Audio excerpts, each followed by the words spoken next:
and joy to be with you today. And as always, we have a great show lined up for you. This is 360 Info Network, sponsored by the Cleveland Observer, our media partner in this new excursion of 360 Info Network. I would like to make just a couple of announcements, and then we will introduce you to the creator and founder of 360 Info Network. Next Saturday at Larchmere Arts, we're going to have the closing show for Kim Essence Hunt Edge. So we want to invite you to be a part of that. Starts at 5 o'clock, and you can come and pay at the door. And then the following Saturday, we're going to have poetry and percussion once again at Larchmere Arts, 7 p.m. And you can go to our Facebook page for more details about that. We'd like to welcome Brother Antonio, founder and Greetings. creator of 360 Info Network.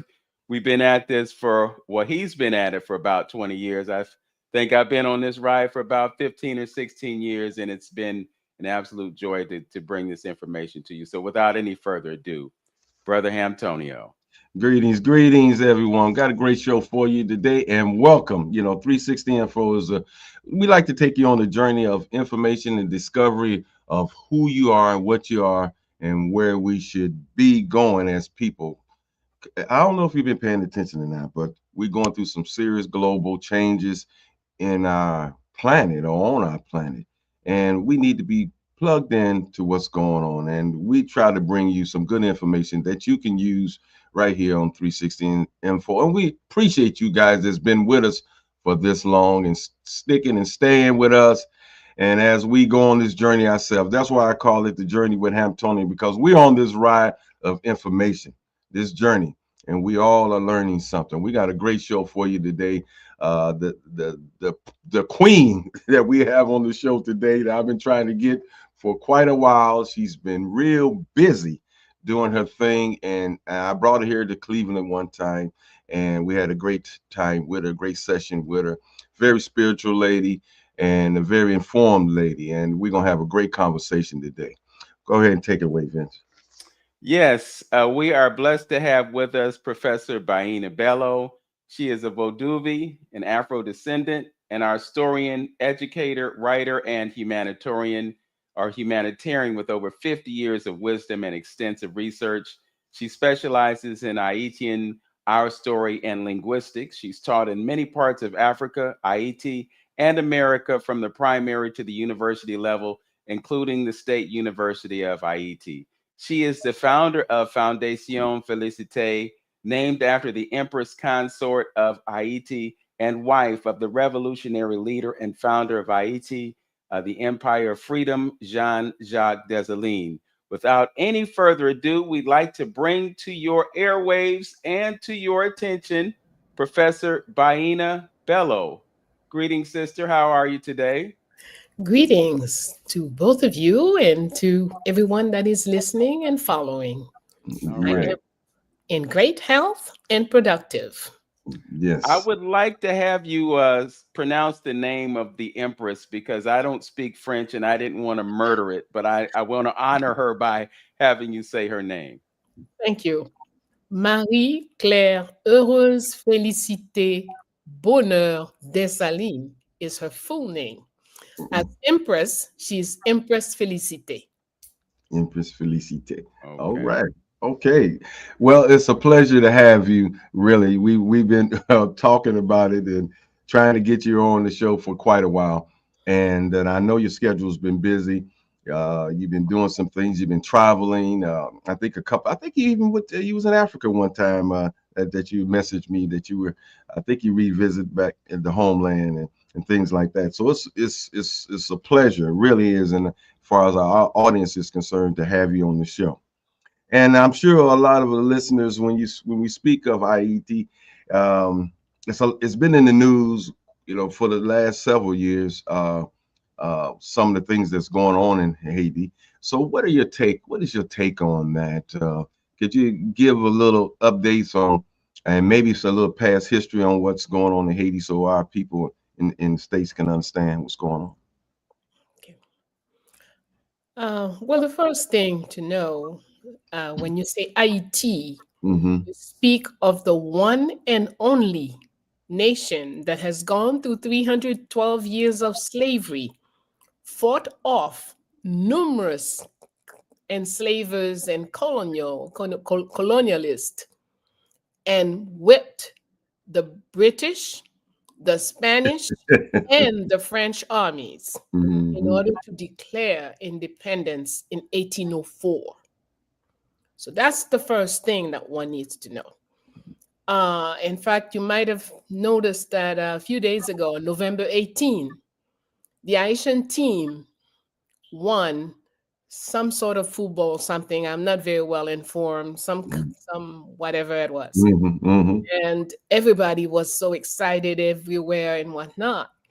So, what some people may not have understood, November 18, 1803, Mhm. is the date that we finish whipping the French army. Mhm. And so it's a victorious day for Haiti's soul and Haiti's people. And all freedom fighters are very proud of the Battle of Vertières. So when our team, who is going through lots of trouble, won this particular football, it turned into a historical Mhm. uh, event Mhm. in a Mhm. certain way. Mhm. In fact, I've heard that somebody from the other camp says, or they knew that FIFA cheated because by choosing November 18, they knew the Asian team would win, Well, it gave them a little extra boost of energy or something. right? So Right. we had all the fighters from 1803 were on the field with us Mhm. in Right. 2025. Right. He had some extra men on the field. Our Yes, ancestors playing to helping them win. that's what happened. So now the island of Haiti is at the heart of the Caribbean and is the wealthiest space in the Americas. We have the second highest deposit of uridium after Mhm. South Africa. We have bauxite, we have gold, we have diamond. In fact, our gold mines, from what I've read, gold mines replenish every 147 years. And gold mines in Haiti replenish every 137 years. No one can understand, can explain why so far. So, just to tell you, this is a very rich. In petrol, we have the head of the snake, the petrol underground, it's sort of like a snake shape. Venezuela has the tail of the snake. Haiti has the head of the petrol snake. So we have about 12 to 20 times more petrol than Venezuela. So when you put all this together, you understand why everybody wants to occupy Haiti and why the UN so called peace missions are, in fact, about missions to go rip off the wealth of Haiti. Everything that is going on. Okay, let's do a little logic. IT is supposed to be so poor, and everybody wants to help, and blah blah blah. How come our only airport is shut down by the US for over a year now? Is that helping? When Haitians cannot visit each other, when our football players cannot go home and practice, is that helping? Mhm. How come while the airport is shut down, US airplanes go in and out every day? Missionaries go in and out, but there are no commercial airlines. I cannot buy a ticket and say I'm going home next week. Mhm. Mhm. Mhm. So you have to understand these so called measures to help are 99% of the time measures to disrupt, to have your sight someplace else while they do what they want to do. Mhm. Mhm. Okay? The sleight of the hand situation, huh? Go ahead. I'm sorry. Uh, as far as the gangs are concerned, I'll just give one example. One of them, personally, I make it my business never to name names of people who are so anti human. So one of them has been declared, whatever it is, by the United States, and the FBI put a price on his head. Anyone who helped to find him, blah blah blah, $5 million or 10 million, I don't know. But regularly, CNN and other U.S. Journalists go to his home, bring him gifts, and have wonderful 2 3 hour interviews with him. And the FBI is looking for him. Mm, mm, mm, Something wrong with this picture. mhm, mhm, Okay? So if we do not use our mind, our heart to reflect properly, to analyze properly, and we don't put on a scale what they say and what they do, we mhm. will not understand what's going on. Yeah, it appears, and some used to say now you just painted a clearer picture as well. We know it's always about resources and folks going around the planet seeing how they can steal folks' resources.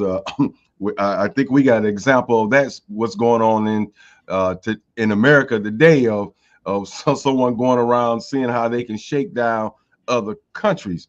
But some would also say that Haiti is continued to suffer because of their desire to be free and struggle to free themselves from slavery, that they would have the nerve to want to be free and have some sovereignty, by warding off the British, the Spaniards, and the French. What would you have to say to that? So you would say that? Well, Go ahead. of course, that will be part of, if there is one thing natural enslavers and thieves have in at the root of their nature, is that any excuse to steal what you've got Mhm, is, that's number one, taking away whatever you have. But in order to do that, you have to be docile. mhm, And to be docile, you can neither aspire to or have demonstrated you're able to snatch your freedom from thieves. mhm, mhm, We have done both. We have demonstrated that we could carry on 312-year war to reach freedom. And we did not hesitate, no matter who it was. The French could speak all the la la la French and promises and blah blah blah, while they're sending more and more soldiers. Whatever number they sent, we whipped them. Period. The British under Maitland, General Maitland, decided in 1801 the French were so in bad shape, they nearly didn't have any control of the colony anymore. So the British said, hey, they're going to go get it. That's how they do most of the time, right? mhm, Jamaica was first for the Spanish, but at some point the British snatched it away from them. And so they thought they could do the same thing with the French colony of Saint Domingue. So when they arrived, the British made a plan, 40,000 men, and they would be able to take it in less than a month. Well, 5 months later, they left 25,000 bodies on the ground as they back off trying to get to their boats. So we Haitians do not hesitate. The US occupied Haiti for 19 years. And prior to occupying Haiti, the US sent Marines to steal our gold reserve. That has yet to return home. They had said, oh, they're going to keep it for us because the country is so insecure. They have to protect the gold, not the ain't that people. something? Mhm, mhm. Okay. So, but that doesn't stop Haitians from being who we are, natural freedom fighters. No matter how long the fight, We already carried out a 312-year fight. We don't have a problem with another 700-year fight. But freedom is freedom, will be freedom, must be. You know what I used to say, and I still say, how? How this you had the great Napoleon's army that you fended off all these particular people. I say today that black folks need to understand how you guys did it over there in Haiti. I want to know the force and the energy that it took to fend off these particular great armies like Haiti did. I say we should be today finding out how did they do it and what did they do in order to get and obtain that type of power in order to fend off these so-called armies. Because I know they was outmanned. I know they were outgunned. That's correct. So how did Haiti do that? Well, we fail to understand the fundamental of life. The first thing about life is whatever you see, like you're looking at this face here and you say, this is Vaina. No, this is not. This is the outfit of bone, flesh, and skin that Baina is wearing. But you can't see Baina. Baina is inside. And so we understand that all of us are spirit. We are invisible beings dressed in a body outfit. So then you'll understand, in order to defeat anyone, it has to do with your heart set and your mindset. It doesn't really matter what they have. You see, if right now they announce that somebody says, okay, they're going to drop a nuclear bomb, some of us will die before the bomb is dropped. Because in our mindset, we say, oh, it's over. There is nothing I can do. But others will think differently. And they will say, yeah, well, if everybody else, if the bomb kills everyone else, I will be the one person alive. We can see that in airplane accidents. How come every airplane accident, you rarely have all the people dead? There's always a one person, and there's no explanation because they don't look into the mindset. Yeah, When things are going wrong, you have to set the mind, your mind. If everybody is taken, not me. If your mindset is that, you'll always come with the creativity necessary to outdo whatever their program is. And of course, as a people, you need to have a program. We need to have the right education. All of us here have gone to the enemy's church, the enemy's school, the enemy's university. We speak the enemy's tongue. come on now. Yes. Yes. How do we set our mind to thoughts that are not enemy thoughts? And excuse me, the enemy thought and the enemy program is simple. You see, even in our language, we tend to say things like, oh, the great powers have decided. I don't know any great powers. I'm sorry. I know foreign countries. I don't have any international, because if it's international, I'm in it. If I'm not part of it, it's not international. Mm-hmm. So it's foreign forces, not international forces. Mm-hmm. And just because you put a sign on yourself saying humanitarian, I'm going to look at what you do.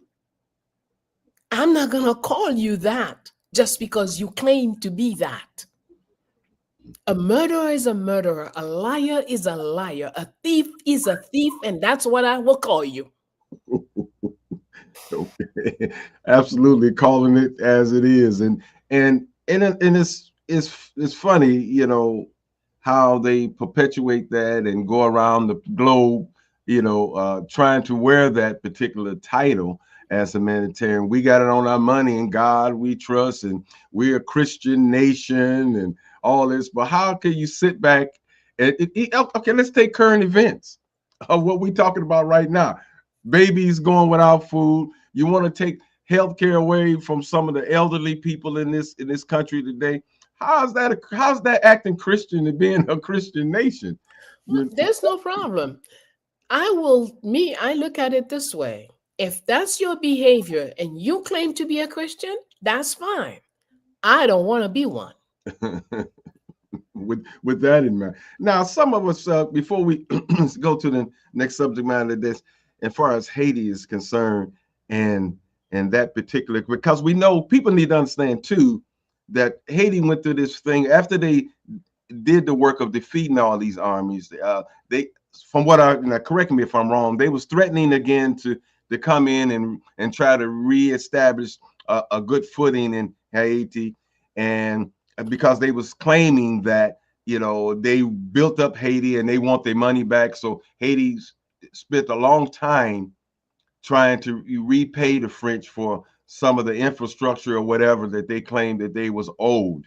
And then the second part to that, that whole split, the history of that split with the whole Dominican and the Republic, Dominican Republican and the whole Haiti situation, that split. I think people will probably be curious to understand how did that come about. Well, it's not very complicated. Okay. Colonists are forever fighting. Even though as they write history, they always put it in a very subdued manner. So on the island of Haiti, and the entire island had that name, Ayiti. This is an Arawak term, Ayiti. So the island's name is Haiti. In 1492, Euro Christians, mostly from Portugal, invaded the island and decided that was their colony. And then they renamed the island Hispaniola. Down the road, French and British tried to take some of the islands as well.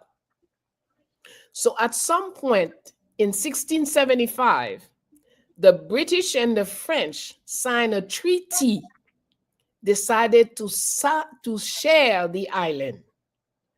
1/3 will go to France and will be called Saint-Domingue, and the other 2/3 will go to Spain and will be called Hispaniola. Now, down the road, 1801, for example, Spain loses in fighting with France. So the whole island became Saint-Domingue, a colony of France. So then when we made the final battles against French, we made the entire island independent, and we gave it back its original name, Ayiti. 1804, one island, one independent country, Haiti. Now, we know how these people are. The desire, the need to constantly be stealing that, so that didn't stop them.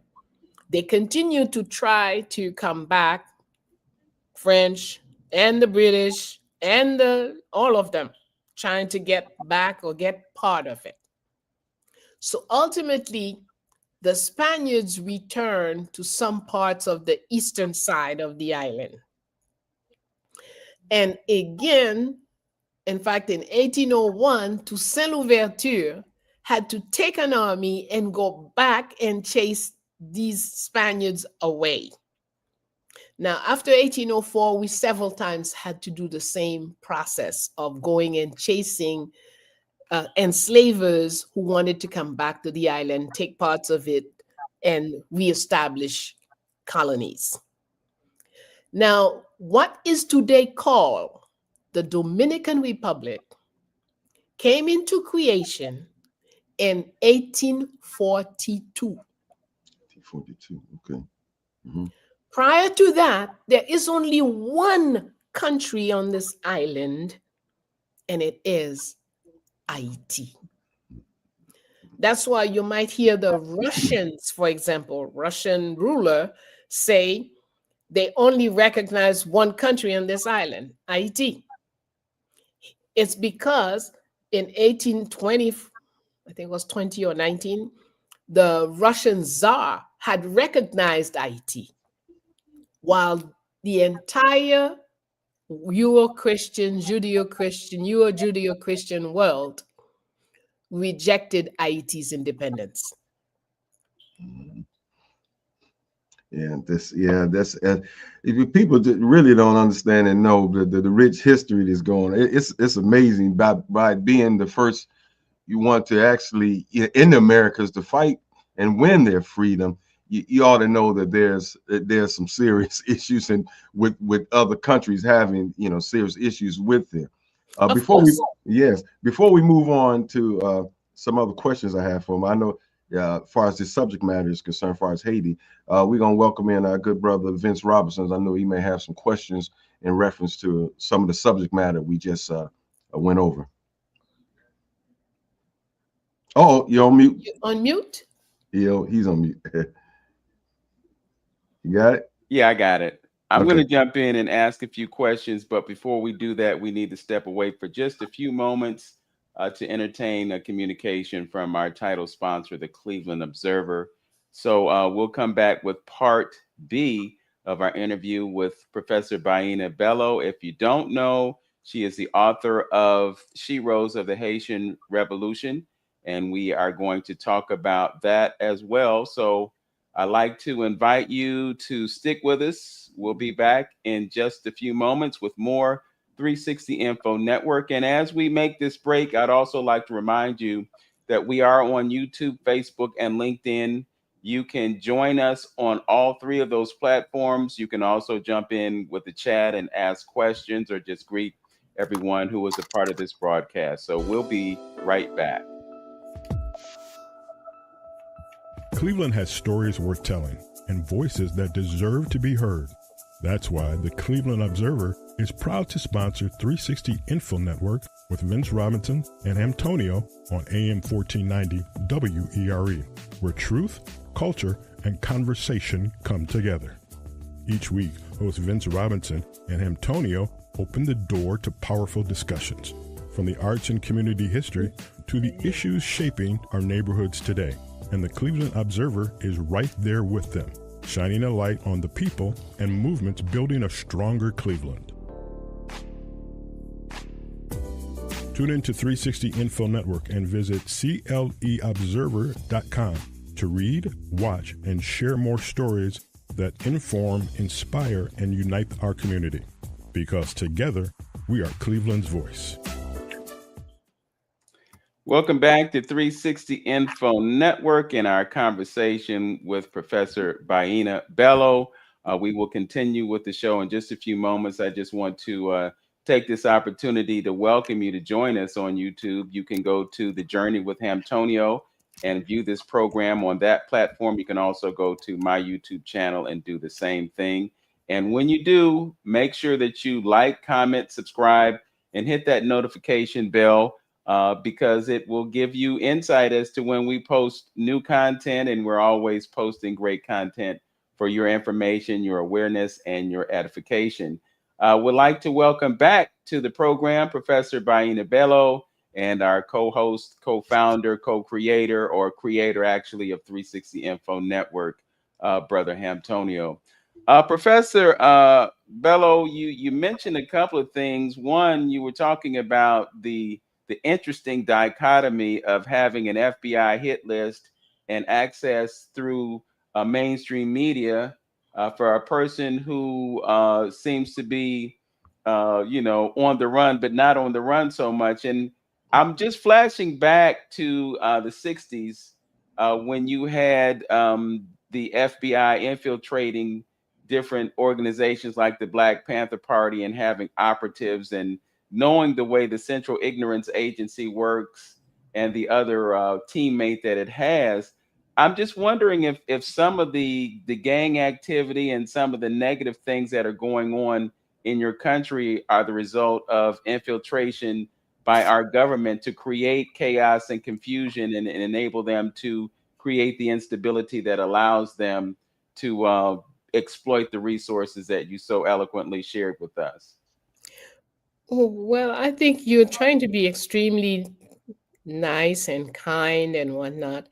Actually, the whole system is a foreign system established by, finance, and armed.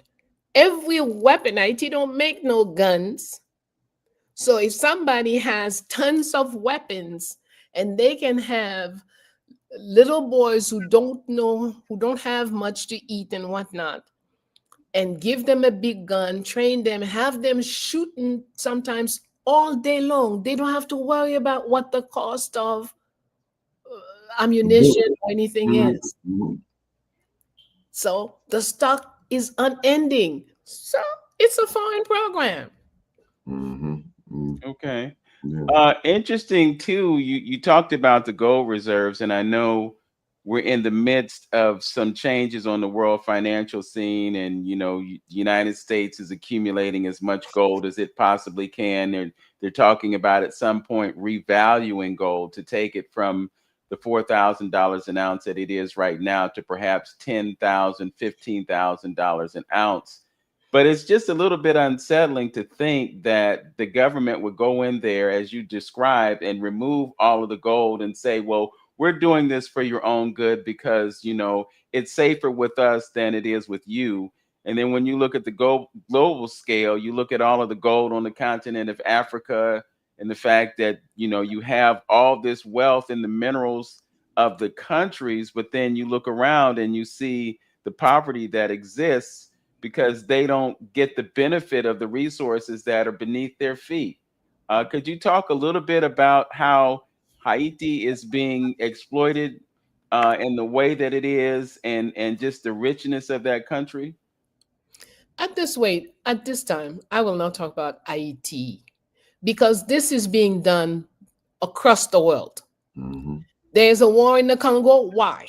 Because foreign Euro Judeo Christian folks put their armies, train their lackeys, and give them weapons and money to terrorize the population while they take away the wealth.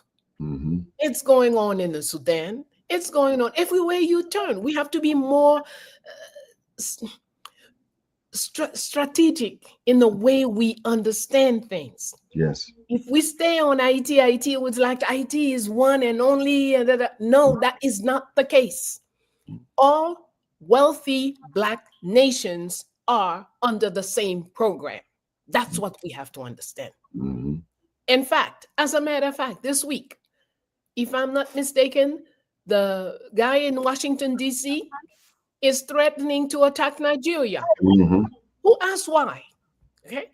So somebody could just declare so and so is into drugs. And so I'm going to go with my army to stop it.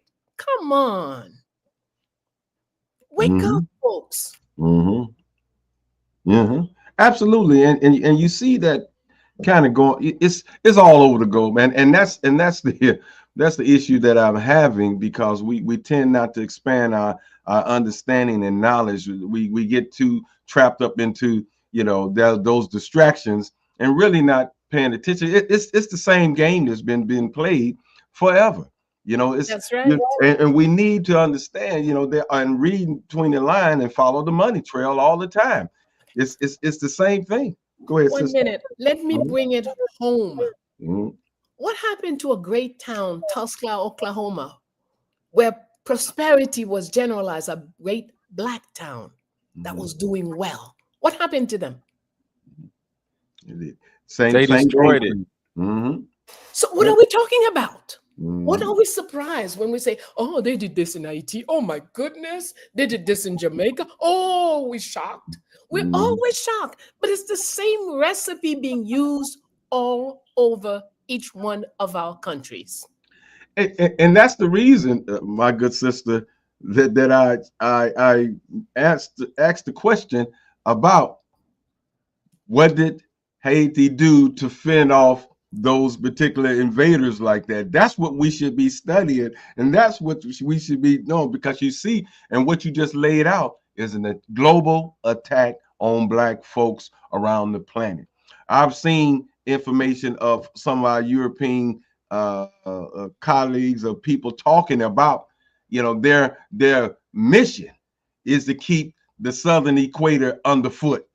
It's their goal to do that and keep them at bay like that, in order for them to stay on top. Look at Burkina Faso, or look at Niger, what France has done to the far as the resources and paying them. See, this is what our people need to understand.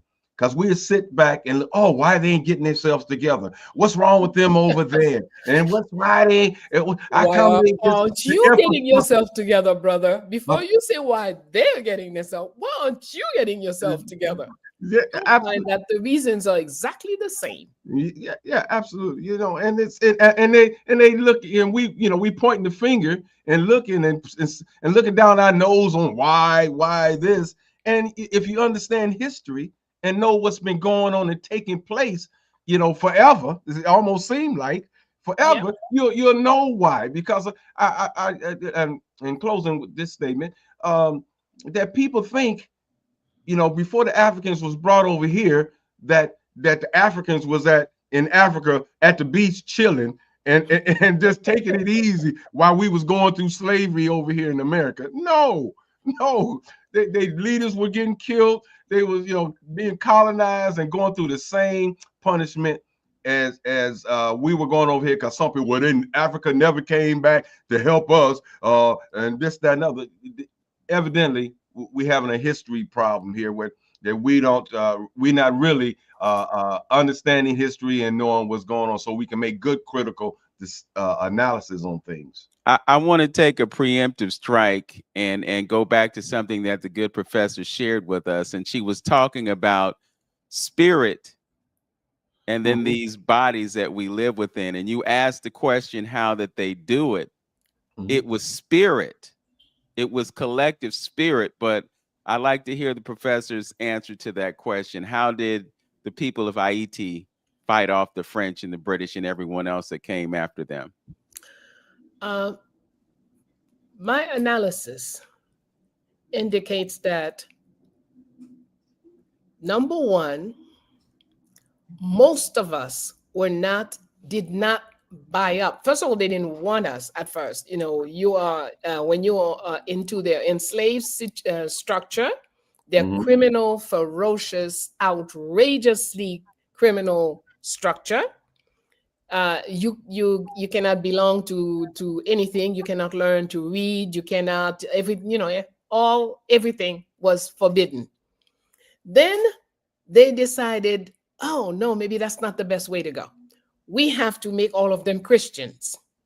So then they would line up people to make you Christians by force. If you refuse, we'll cut your head. Now that's a good way to accept a very good religion, right? You either accept Jesus or cut off your head. So of course, who's gonna say cut my head?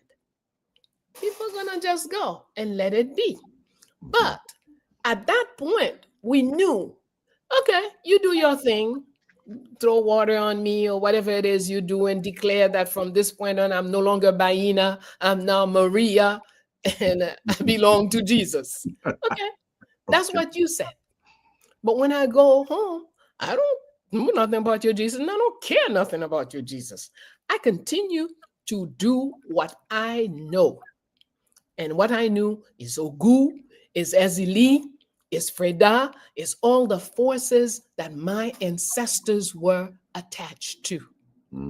So we reclaim what we knew from memory and we structured it. So when we go to war, for example, when we first jump out from the plantation, half naked, sometimes it's completely naked, because if in some structures, even a piece of cloth they didn't give you, because especially when they felt you were of a mindset to run away or to do anything. So naked was the way to keep you.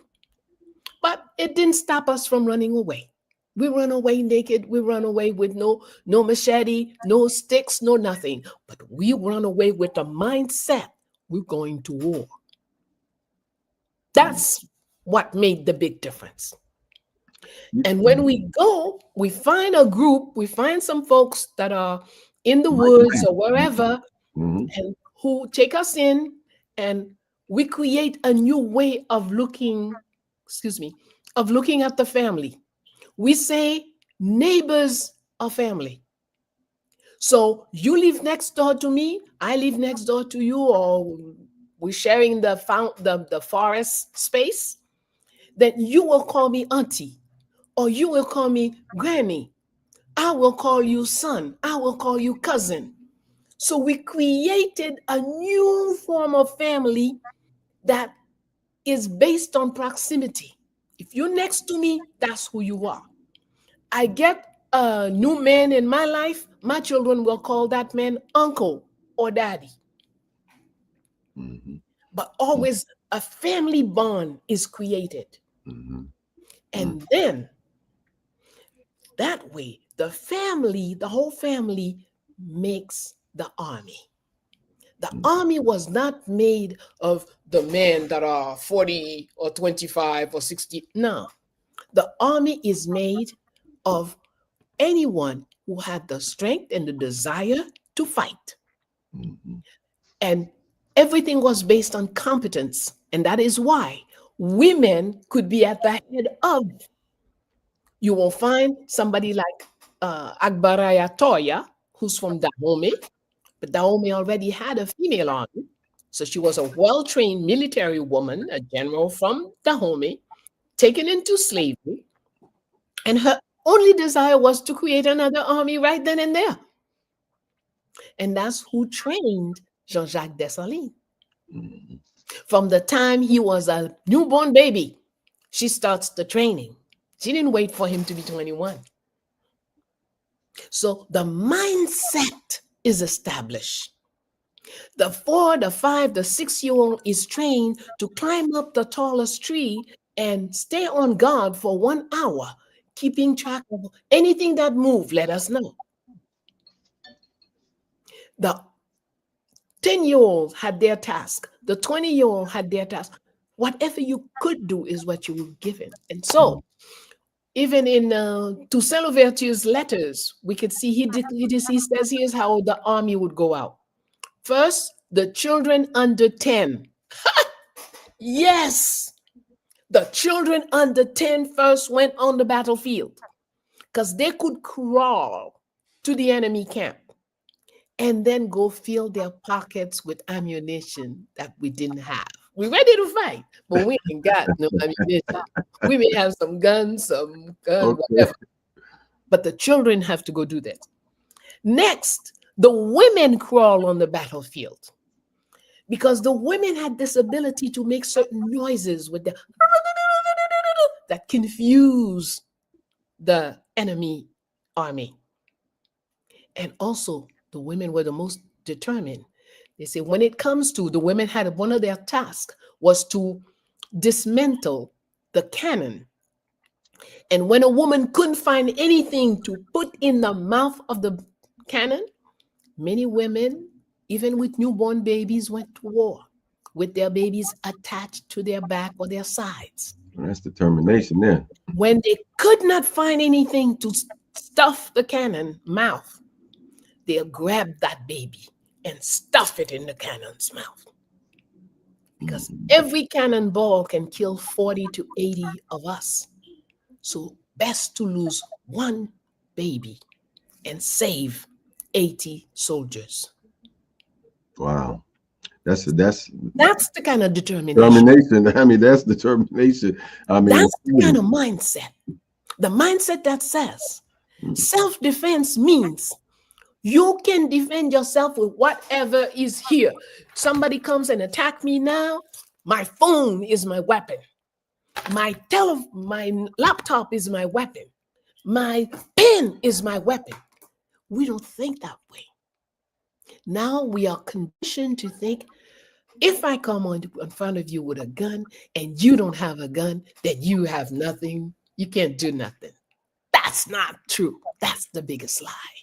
Mm, The first thing we need to put in this mind mm, is that the scarf, yeah, it's nice. It's making me pretty right now. But you attack me. That will be one weapon to snaffle the knife out of you. mm. Yeah, My ring, stick it in your mouth and make you swallow it. yeah. Hey, Mm. self-defense. You have to have a self-defense mind. Everything you do, knowing that everything around you is your weapon when you are being attacked. Right. Mm. Sister Bello, you've been quoted as saying that the greatest knowledge is the knowledge of self. That's correct. And the second part of that is you wrote a book on the 7 principles of voodoo, and and black folks, African Americans, tend to get all spooky, and lose their mind when you say, could you talk about the origin of that and that self and that knowledge of self in reference to voodoo? All right. Okay, yes. This is made of 30 some odd years of research on our artistry.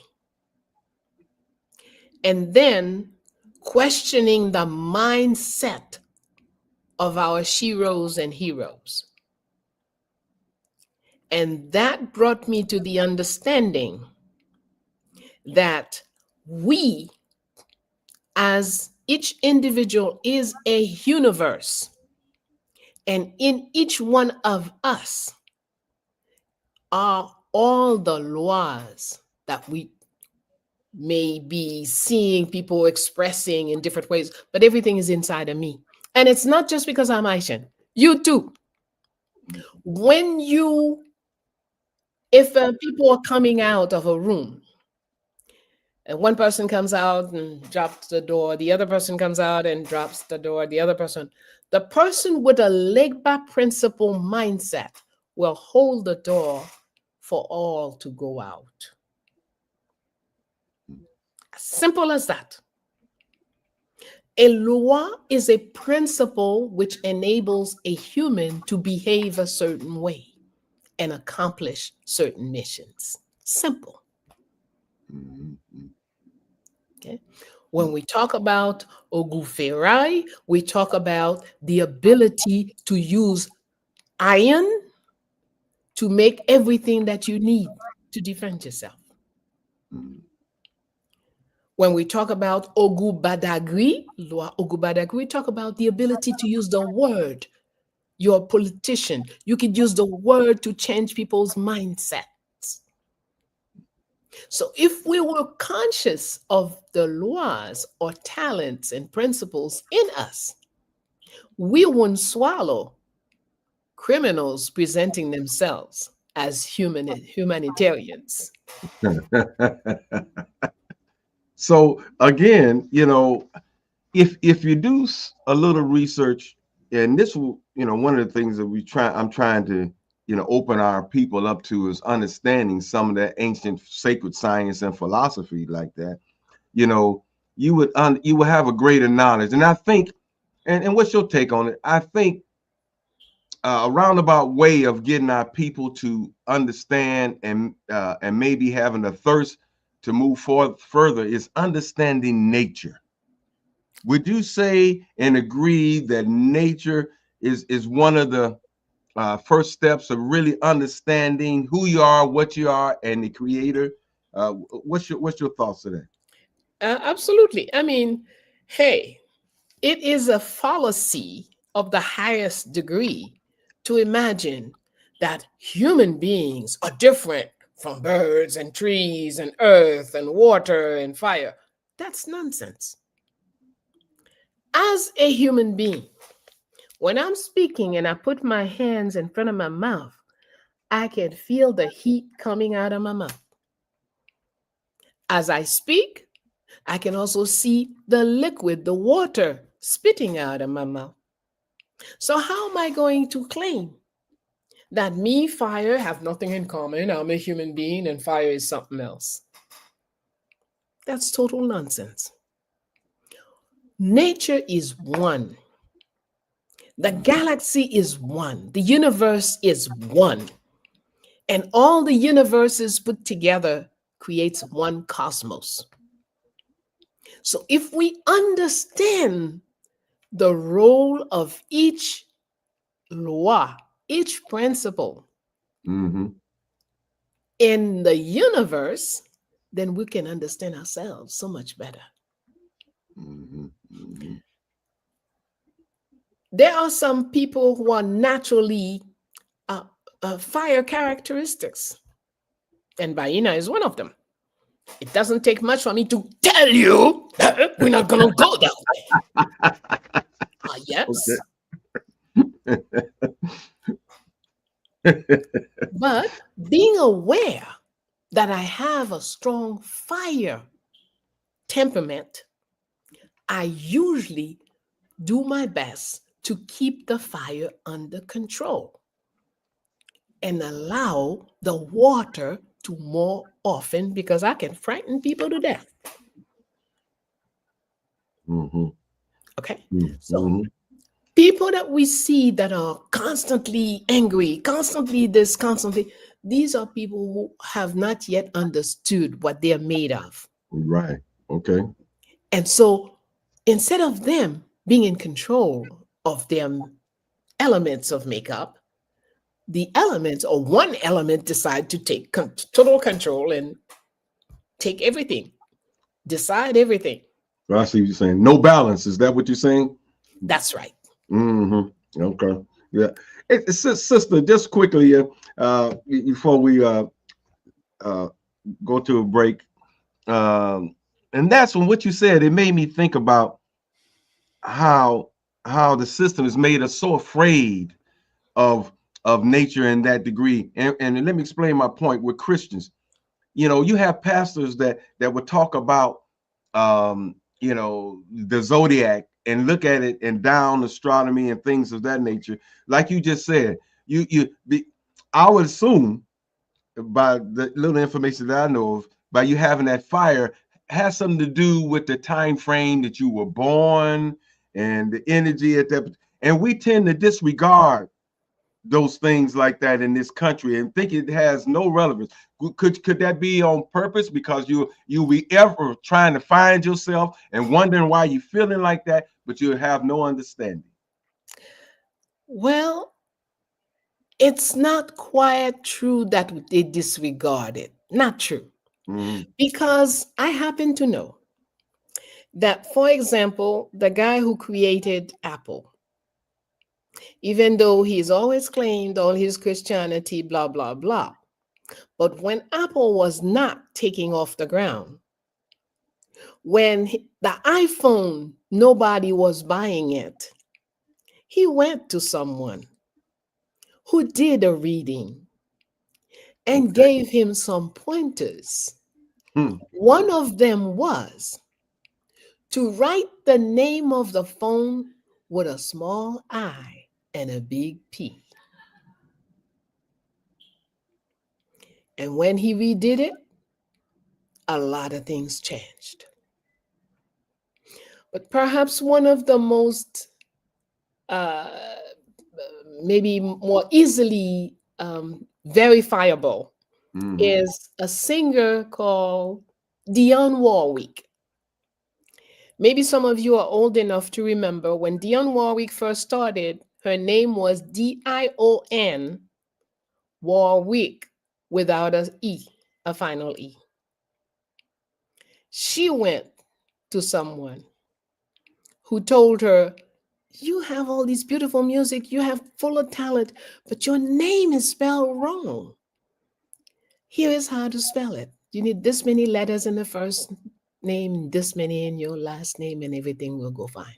Wow. And Okay. sure enough, she changed the spelling of her name. And then from this point on, all her albums were, the Gold rest is albums. history. Wow. Yeah, or as you say, our story, and I really like the way that it's not necessarily gender non-specific; it's inclusive, so you get both sides, his and hers, and it becomes ours. We're going to step away for just a few moments, and we will return. We're going to depart from the radio platform that we were on, and we will be exclusively on YouTube, Facebook, and LinkedIn. So we have been listening to 360 Info Network. Our guest is Professor Baina Bello. I will post information on how you can get to her and get to some of her books. She showed us one of them. She also has another book called Sheroes of the Haitian Revolution, and we welcome you to acquire those books as well.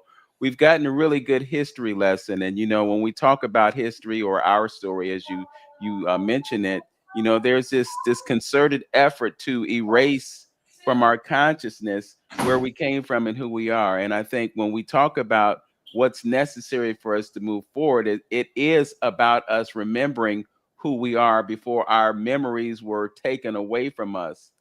You talk about spirituality. They wanted to convert us to another system, which wasn't really in our best interest. So we'll talk about that and more when we return.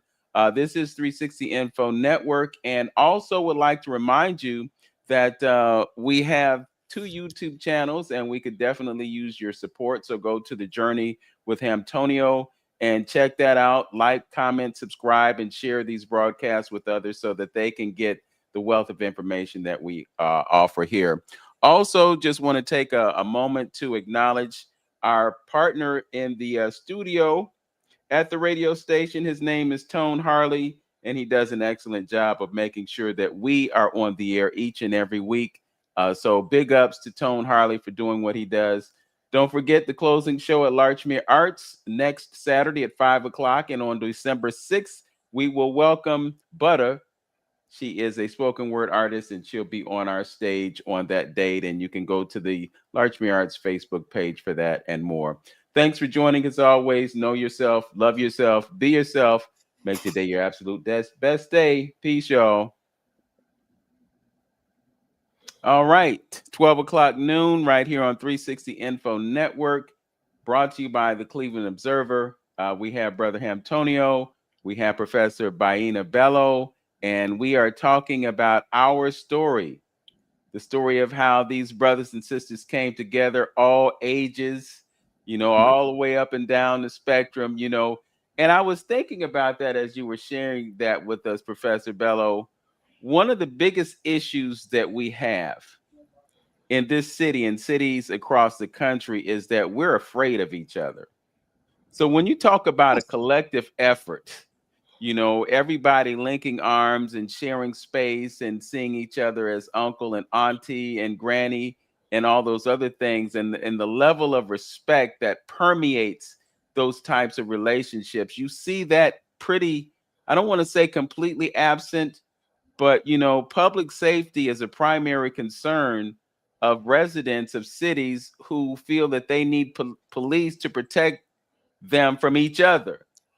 So, when you look at a war effort and the mindset that you talked about, this is one of the biggest things that have to change in order for us to move forward and do what's in our best interest as a culture within a culture that refuses to accept us for who we are. What are your thoughts about that? Well, you're absolutely correct. Once the mindset is different, then the behavior is different. So, the Arawak, for example, had a law that no city can have more than 3,000 people, because above 3,000, the whole mental structure changes and people do not know how to police themselves. Mhm. Arawak did not have a police. But what they did is that a city is built, it grows. When it reaches 2,500, they will send people to go identify the space for a new city. And at some point, when the new space is taken, properly treated, and whatnot, then 500 people from that town will go to the new space and start the new town so that the traditions and mores and whatever are growing there the same way that they have developed here. Mhm. But this business of cities of 20 million people, all right. that, that's a nice setup for criminal activities. Mhm. Yes, yes, sister. You know, I'm sorry, excuse me. And no, not go ahead. only that, but even choosing a space for a city. Hmm. When you choose the right space, that means you're going to communicate spiritually with the land itself. Hmm. The same is true, for example, in Egypt. Before an architect would build a pyramid, he will spend so many nights sleeping on the space so he can receive the proper agreement, permission, blessings, and whatever he needs in order to go on and put a pyramid here. If he doesn't receive it, he has to go to another space and start sleeping there. Hmm. So, a different relationship. And in that vein, Jean Jacques Dessalines, when it came time after independence, he now needs to set up the capital city of our country. And everybody was saying, well, there's only this city and that city and this city. He said, no, those cities are colonial cities with a colonial spirit. I have to now walk bare feet on the land to let the land tell me where That's to put the what capital. I'm talking about. That's a whole level of spirituality that we have lost, and I would say, and I guess it kind of leads to my next question. You'll stay and visit in Africa. What are some of the profound things in dealing with the language? Because you kind of alluded to it earlier about talking and speaking and language and sound. We so far removed from African spirituality or spirituality in general. Okay, let's just say Yes, that. you Okay, into religion, which you're is a right. totally different thing. Yeah, yes, totally different thing. And those things like that, I think we lost that relationship. I play the drums, and we used to talk about how the elders went out to the forest, they asked the tree for permission in order to cut the tree in order to make the drum. That's real spirituality like that, Mhm. making those We relationships. still do that in Haiti. Nobody's gonna make you a Absolutely. drum just cutting off Yeah, a just tree. cut the tree off and just going about your business. Indigenous people didn't function like that. And that's that relationship. That's why I made that statement about knowing the creator, knowing who you are, things by understanding nature first and how things work, because people, we tend to, in this high-tech society, look at someone giving honor to the water, or giving honor to the tree, or giving honor to the air, thanking the sun for shining and things. We have gotten away from all of that basic stuff, and that's the foundational stuff. I guess we want to get rid of that stuff, but we're okay with this right here. We want to we get into this right here, but won't get into nature and things that brings forth life and perpetuate life. But we're not into that. Well, which is why you in a society that has no desire for life, that does not promote life. In fact, the from the way I understand it, these societies, these Judeo-Christian societies, are their purpose is actually to turn each one of us into a robot. We are non-thinking. Okay, people tell you all the time, "Oh, no, Baina, you could do it faster. Just ask AI." I said, "I don't care about AI. I got a brain. I have to use it. If I don't use it, I will lose it." Okay, we're seeing an epidemic of Alzheimer's illness. All right. Younger and younger people are coming. Do we know why? Have we questioned what's making people unable to remember yesterday? People are going under the earth, taking the diamond, taking the gold, taking the this and taking the that. Do they know what is the purpose of diamond in the equilibrium of the planet? Have they questioned that? Get that's What good is point. the purpose of petrol in the equilibrium of our planet? Yes. Mm-hmm. What is the purpose of gold in the equilibrium of our planet? No questions asked. But hey, let's go get it all, grab it, grab it, grab it. The goal today, if we were to say no more gold digging, no more diamond digging, no more whatever, whatever, Well, mm-hmm. we have enough of everything for the next 21 generations.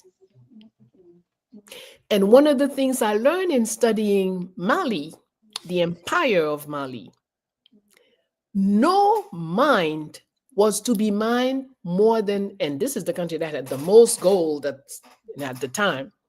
No mind is to be mined for more than 7 years. Then you shut it down, you let it rest for 21 years. You work another mine. And there are many ceremonies. You don't just go and start digging. Oh, no, no. As a matter of fact, even in my yard, when I first moved where I am some 20 some odd years ago, I called a guy because I wanted to have a water hand pump. So when the electricity is out, I will not run out of water. So I wanted to put a hand pump, and the first guy that came, he says, no, no, there's no need because, your yard, there isn't enough water. You'll never be able to, blah, blah, blah. So I called the second one and the third one. And eventually, a guy who seemed to really know, he says, yes, you have water. We can have a well for you right here. But you would need a ceremony to ask permission. Mm. Oh, okay. Can you do it? No, I am not qualified. I'm a well digger. I do not know about ceremonies. I just know that you should have it. So, can you find me someone who does? Yes. And then I had everything done. I have observed in the 25 years that I've lived there, not only have I never gone without water, I always have water. But even when there is flooding in the neighborhood, the flooding stops where my starts on both sides. I have no water. You never have a pool of water in front of my gate. Mm. And I believe it's connected to my having done the proper ceremony to dig the well. So my entire relationship with water is set up on a different base. Whoa. That's too deep for most of us to comprehend at this particular time. And we say certain things like that in other contents and don't realize what has been saying. I would give small examples of, in your Bible, didn't they deal with incense and sacrifices and things of that nature? Wasn't it going on then? But Sure. then when other people talk about things like that, having faith of mustard seed, the works I do, you would do as well. When Jesus, paraphrasing, supposedly what Jesus said, he did all those things. And that's I think the understanding and the greater understanding of nature. This is what I mean. What you just verified what I've said about understanding nature and giving honor to those natural things like that, because they are, like you said, they are a part of you. Yep. We all together in this thing here. And go ahead, sister. Go ahead. Mm-hmm. And actually, it's not honoring, it's respecting. Okay. Mm-hmm. It's which is the basic element of, oh, that's 12:12. We have to take a minute to say solidarity and unity among all the children of Africa throughout our planet. solidarity and unity among all the children of Africa throughout our planet. Solidarity and unity among all the children of Africa throughout our planet. Aibobo, aibobo, I say. Yes. yes. Mm-hmm. So we were saying, We was talking about the nature and understanding that whole relationship, like in the Bible and all of that. right, it's paying respect. That's Mm. what we owe to each other. I must behave respectfully towards each one of you, and you must behave respectfully towards me. We must respect the trees, the land, the earth, the sun, the wind, all life form communicate. So I cannot, even in my own yard, I can't go and just put my hand on a tree because I need to make some tea and I'm gonna get some soursop leaf, for example, and I just go and grab it. Oh no, I must greet the tree, Wow. Mm-hmm. ask permission, and tell Yeah. them why I'm gonna take 5 leaves or 7 leaves or whatever because I need to sleep and I can't sleep. That's why I'm coming here.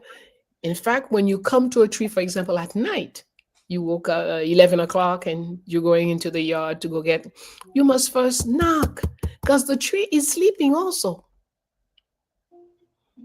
So you must wake it up. If you go and grab 5 leaves and make your tea, you won't sleep because the sev, the the fluid that keeps everything, that has everything, it Mm-hmm. went to sleep in the roots. There's nothing in the leaves now. See your point. See your point. Mm-hmm. See your point, because it's all about that cycle of life, and everything.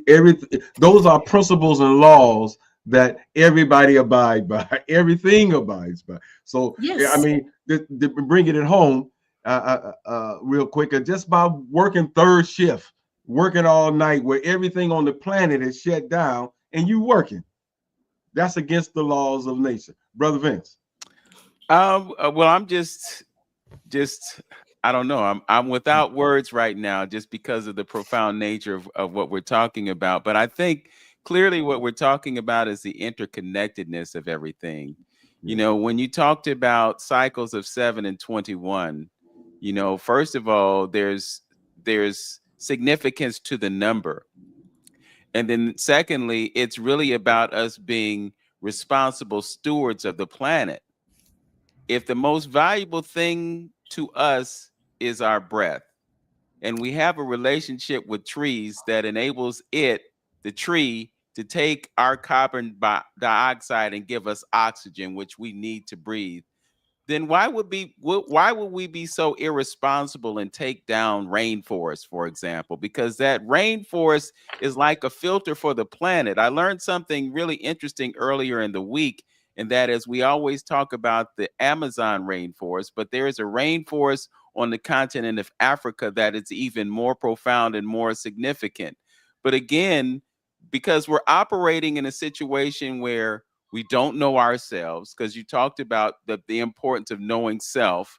We don't know ourselves. We don't know nature. We don't understand our relationship with nature. And we don't understand not only the interconnectedness of us with nature, but the interconnectedness of us with each other, the Mm-hmm. global population. You know, the strategy is divide us, create a certain specter of fear that we live in, that Mhm. keeps us away from the power that exists within ourselves to impact things on a global nature. I'm so appreciative of the fact that you said it's not just about Haiti, it's about us all over the planet. And the mantra that you just shared with us at 1212 is the evidence of the fact that we have to have that unity in order to create the change that needs to take place in all of the places that are affected by colonialism. Mm-hmm. I watched a movie a couple weeks ago. It's called Now You See Us, Now You Don't. And it was a movie about magicians. And we can take this as just entertainment, but the so-called powers that be practice magic. That's And, right. and they were showing you how magic works. And at the heart of this story, it's so ironic that you would bring up diamonds. It was about this heart diamond. And this heart diamond was worth $500 million, and it was going to auction. But the company that controlled this diamond was a South African country. And this company was actually in place to do and be involved in money laundering. And what the magicians did was they gave the power back to the people, which is a narrative that we really have to take seriously today, because the reason that they give us the other narrative is to make us think that we don't have any power in this situation. But, Brother Hamtonio, we talked about the fact that you could get 1,000 monks together in one place and have them meditate at one time, Mhm. and Mhm. and practice chanting or whatever Mhm. that they do, and this could have a global impact.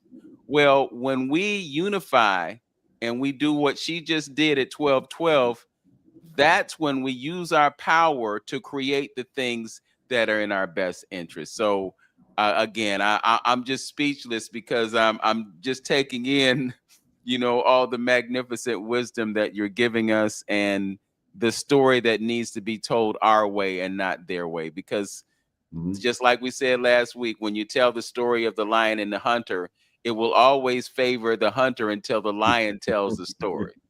And Absolutely. one thing I want to add to that, in something I said like a week or so ago, that they was talking about the movie Katrina, the documentary Katrina that came. I haven't seen it yet, but some people was telling me about it, and and and it just validates the how far removed we are in dealing with life, death, and things of that nature.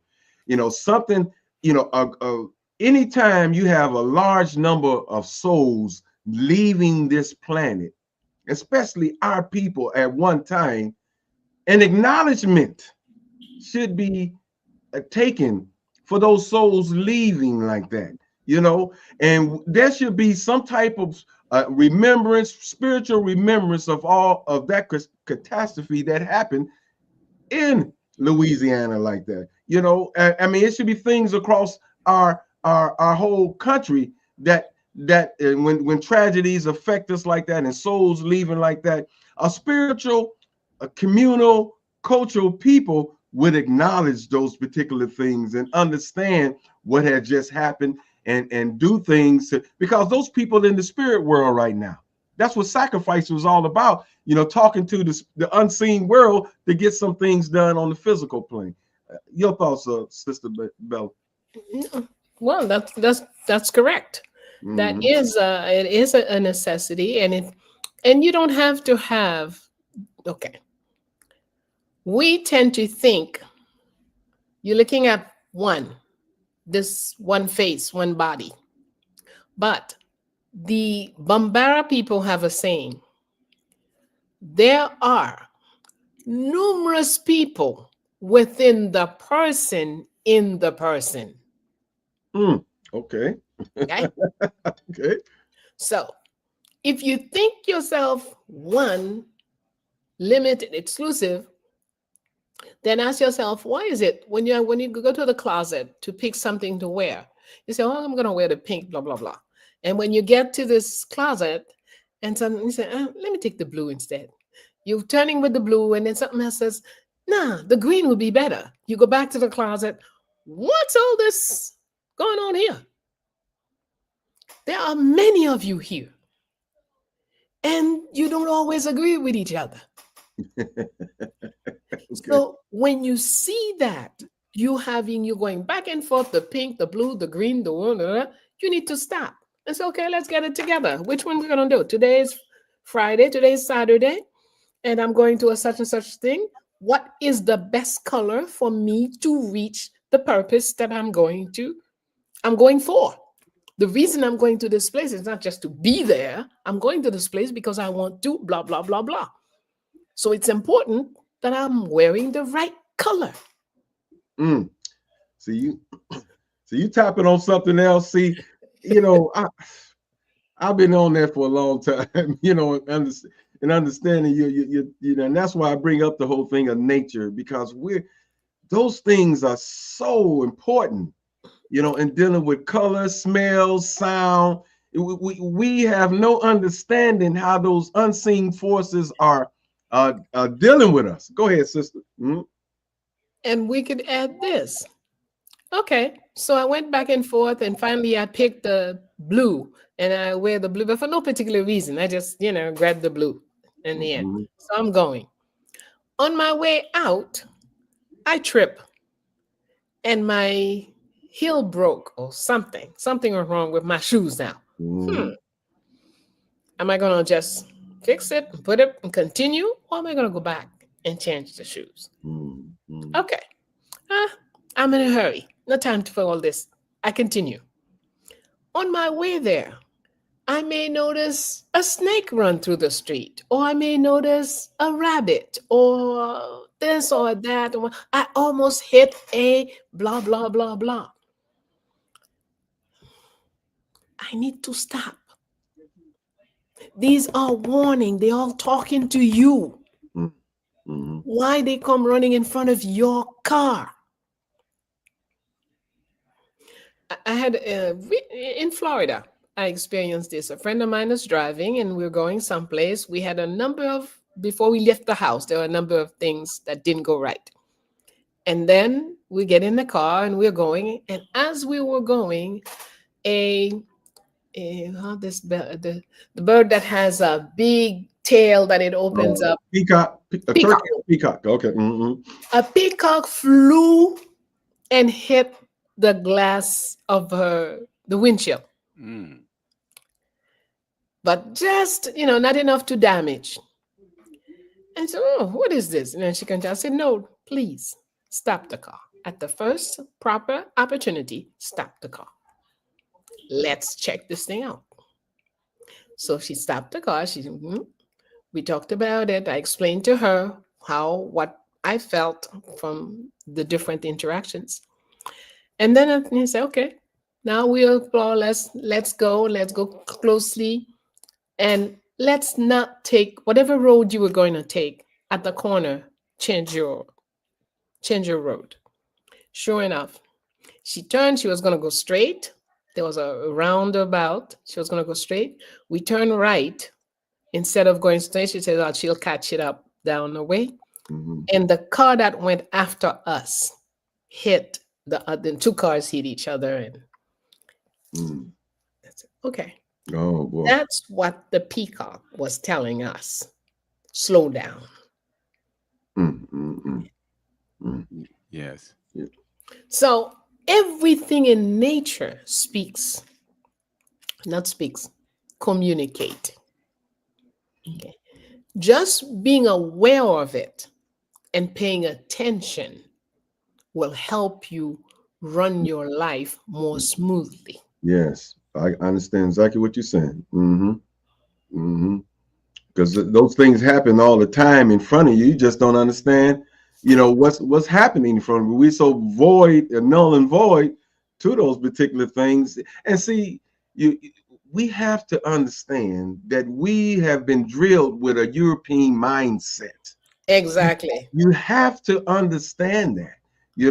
When Vince talked about the trees, I used to get that analogy as well. There's a relationship there. And you've seen it in the Native American communities where they talk about, you guys believe everything is dead. You think the rock is dead. You think the tree is dead. And people think every time you talk to God, you got to be looking up at the sky. You know what I mean? And one thing that some of our hardships, God don't put anything on you more than you can bear and all that. You got to understand that there are principles that are governing this planet, and you go against the principles of what's governing the planet, you're gonna get spanked. So there's a proper time to eat, a proper time to sleep, a proper time to mate, a proper way to walk, a proper way to stand. All those things are in energies and entities that you are in control of. And if you are void of those particular things, then you're gonna face some hardships. You're not gonna understand. And that's what I'm trying to get our people to understand as well. If I could, I just want to rewind just a little bit to something that she mentioned about all those different people that exist within you. Mm-hmm. You know, so that you have the controversy over the blue or the pink or the green or whatever. But I'm reminded about a conversation that I had with Brother Wayne Chandler, and this was something that he was speaking to, the fact that there are great people who live within us that we don't have an awareness of. You know, and one of our biggest tasks is to remember who we are, because we're not just the person that's living in this body right now. So he shared something about something that had been communicated to him about who he was in a former life. And if I told you, you wouldn't believe it. You absolutely would not believe it. But this is what he was told through someone who was channeling, who was qualified to give him information about a past lifetime. And so that paradigm exists within all of us. And again, our task is to remember who we are and to understand and fully understand and overstand that greatness lives within us. That's why Absolutely. we have the level of consciousness that we have right now. So I can only imagine, you know, Sister Baina has written about the sheroes of the revolution. And I'm saying to myself, well, perhaps that's who she is. She was one of those folks that was engaged in that revolution, and now we get the benefit of communication about it because she was actually there to witness it. How dare you say one? Okay. Okay, so multiple sheroes of the revolution. Okay. No, but we are never one. Mm, Never. Okay. mm. As I speak to you, where is the 5-year-old Baina? Is she dead? Good point. Okay. No, she's right here. Mm-hmm. And she could at any moment borrow my mouth, borrow the mouth, because it belongs to all of us, borrow the mouth and say something absolutely 5-year-old stuff. Mm-hmm. And then you guys would say, hmm, okay. But she's right here. She can at any moment. The 18-year-old can too. The 40-year-old can too. It's not because I'm 77 that all these various lives. Now that's for this particular time frame. But where is my grandmama? She is right here. Grandpa, right here. Great grandpa, right here. Where is Dessalines? Right here. Mm-hmm. Mm-hmm. And that's why they say that you got all the knowledge and wisdom of the ancestors right in you. You just need a teacher to inform you how to bring it out, how to And communicate. Mm-hmm. not only that all the sheroes and heroes live in each one of us, and it's not connected to geographic. It's not because I was born in Haiti. I could be born in Haiti and be totally oblivion to anything about Haiti. And you could be born in Chicago and be an absolute Haitian, Mm-hmm. because it's not limited, because we are all of this earth. Okay. In fact, there is a presentation I made once. I spent about 2 or 3 years studying Osiris of Egypt and Dessalines of Haiti. And it blew my mind. So I came to recognize same person, same biography, same creator country, same assassinated by a brother, same cut up into pieces, same a woman came and picked up the pieces. It just, I said, oh, okay. So if we just understood there is nothing new under this earth,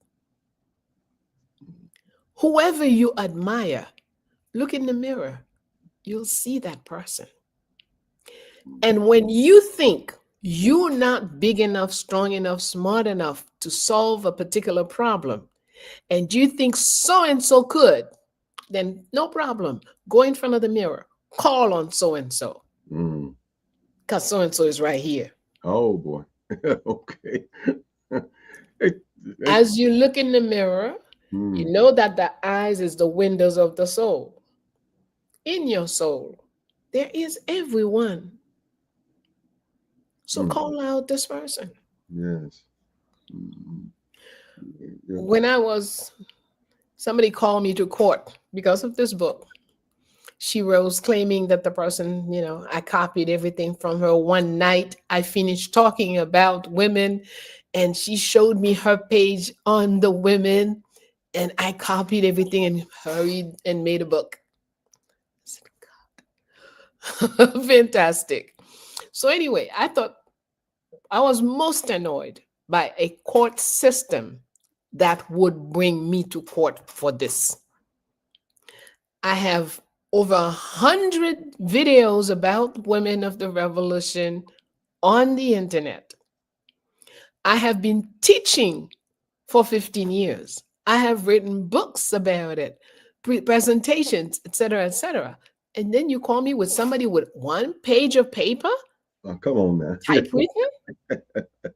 Gosh. But anyway, but what I did, something simple. I remember immediately my father was a lawyer. My maternal grandfather was a lawyer. I call on these guys. I said, hey, listen, I'm not even going to raise a finger. You people go ahead and take care of business. And even though it dragged on for 2 years, ultimately, of course, there was no other way. But because it is a system of injustice, there was no way to be sure how it would go. Hmm. That is true. That's true. I, You I have want to know where you are. to I want to touch on one thing that was been dear to me. It came to me as when I was in my 20s or something, when dealing with Christianity and things like that. And I want to touch on it a little bit, definitely before we let you go today. It's dealing with linguistics and language, and that's very important to me because, and I think a lot of our listeners don't understand the importance of language because we're dealing with vibration, we're dealing with energy, and we're dealing with interpretation on certain things, and I think I always used to say that linguistics was the key to understanding a lot of the things that we're in debate about right now. If you go back into the times, in ancient times, if you understood and dissected the language, it would bring you clarity about what was actually going on, and the energy that language and words have for us individual and things like that, until our surroundings. What's your thought on that? With you being able to speak about 4 or 5 languages and things like that, what's your thoughts on All right. It's not speaking several languages that it? gives you clarity, but it's actually decoding. So the Yes, linguistics, not yes. the polyglot Mhm. ability that gives you that. And if we understand that language are vibrations and frequencies that we're emitting from within, or we are parakeeting. As a parakeet, we just repeat, not knowing what we mean to say. Okay. Most people just parakeet because they have no clue what is the meaning of what they are saying. That's why we say things like, oh, the big powers have decided, the G7, G5, blah, blah, blah. And, the World Bank, the World Organization of Health, you know. So because they have that name, so we think this is something to bow to. No, no, no. Okay. So when we go into the decoding of what we want to say, then we want to have the meaning of the words that we are using. And then we understand if you are speaking, then you are constantly choosing how you say something and how you put together your sentences. Example, Ayiti was always called Ayiti by all folks, even our enemies, in German, in French, in English, in British, in American. They always said Haiti until the US occupation. Then they start calling our island Haiti. Very different vibration, Okay. very different frequency. Mm-hmm. I do not use that. Once I understood, I made my choice. Uh, some parents might call their children Porky or whatever little so called nicknames. If that nickname is not something positive, you are destroying your own child. Call your child prince, call your child queen, call your child princess, call your child brilliant, genius. Don't call your son Porky.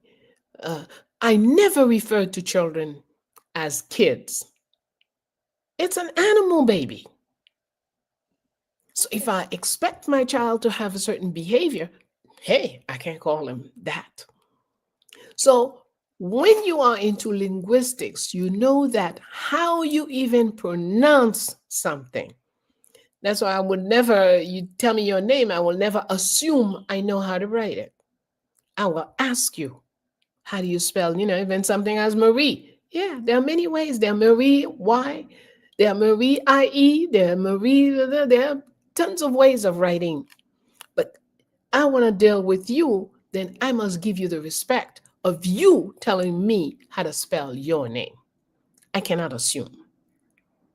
Okay. So linguistics is important, whether for names or for sentences, paragraphs, whatever we're going to say.